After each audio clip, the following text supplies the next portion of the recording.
Hello everyone, this is Damon with Pixnub.com. In this video, I'm going to be showing you how to add a really cool lens flare effect such as this to your images with a new set of lens flare overlays that I just released on our website. This set comes with 75 different lens flares. There is a link to where you can get these lens flares in the description of this video. Also, if you're ever in the Southwest Florida area, be sure to check out Luna Mooney. She's a local musician that plays at different venues in our local area. And the website is lunamooney.com. So this effect is just done with a single overlay layer. And this is the original image that I shot here. And here is the image with the overlay added. And you can see this just gives you a way to really add some pop to your images. So I'm going to throw this layer away and we're going to start over. And I'll show you how to create that effect. So first thing you need to do is open the lens flare that you want to use. This set comes with 75 different lens flares that were shot with different focal lengths, different apertures, and there was 3 different lenses I actually used in this set. So there's a variety of different lens flares. You can also use any lens flares that you find online for this same technique, but if you do, you just have to make sure that the edges of the photo fade all the way to black. And you can see here that the edges of this I'm sampling, the RGB is all 0, so we know this is fading to black. And if the edges don't fade completely to black, you'll see the outlines of those edges when you do this technique. So just keep that in mind. And every image in this set that I have, these are done properly, so this will work correctly. So I'm just going to copy this layer and then paste the layer above the image. And then before I do anything else, I like to convert the layer to a smart object. This is optional, but it makes this layer non-destructive. So if you scale the layer, change the color, or do any edits to the layer, it's non-destructive. So if you're just playing around testing different things, you can get back to the original and you're not directly applying those edits to the image. So if you right click on the layer and hit convert to smart object, you can then see the little smart object icon here. So then just set the blend mode to screen, and it has to be screen. This is the only blend mode that will work for this technique. Then you move the flare where you want it.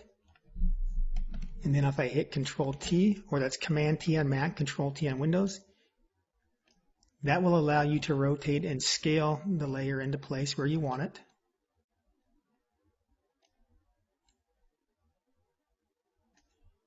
I think somewhere in there looks pretty good.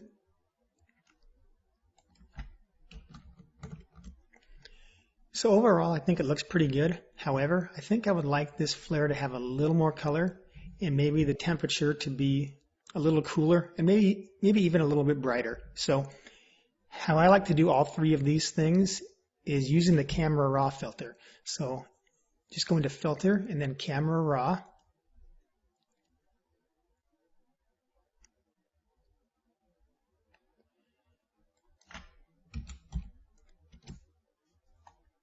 I think somewhere right about there for the temperature looks pretty good. The exposure, let's try about 0.7. And the saturation,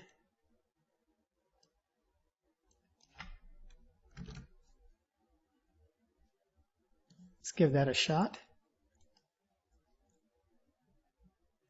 I think that looks pretty good. Now, one thing I mentioned about the smart object is that's not directly applied to this layer, so I can uncheck that camera raw filter and you can see those changes are not directly applied.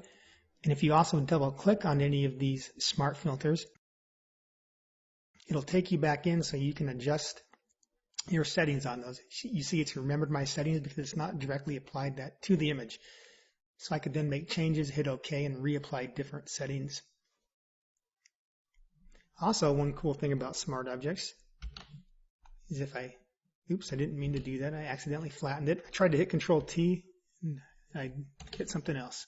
So in any case, I'll hit Control T again. Then let's make this flare really small. I'm just doing this just to demonstrate why I use smart objects. Because that way if you scale and then rescale later, you don't lose the quality. Because you can see this flare I've made really small. And if I was doing this without a smart object and trying to scale back up, it would be very pixelated. But because I did this scaling with it in a smart object, it's retained the original image information, and so it's not lost any quality.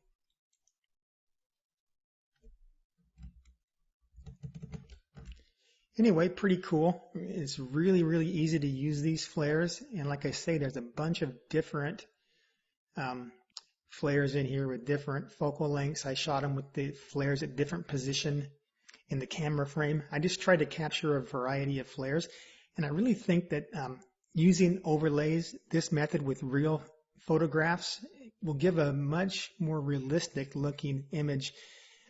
And that's why I created these, because online I found a lot of the flares I was downloading and using, they just looked fake because they were hand drawn in Photoshop and they looked too perfect. And if you ever shoot real photographs with flare, they never look that perfect. For instance, these ghosting elements, you see they're not perfectly symmetrical, and they're just different shapes and colors, and they just never look like something you've perfectly drawn in Photoshop.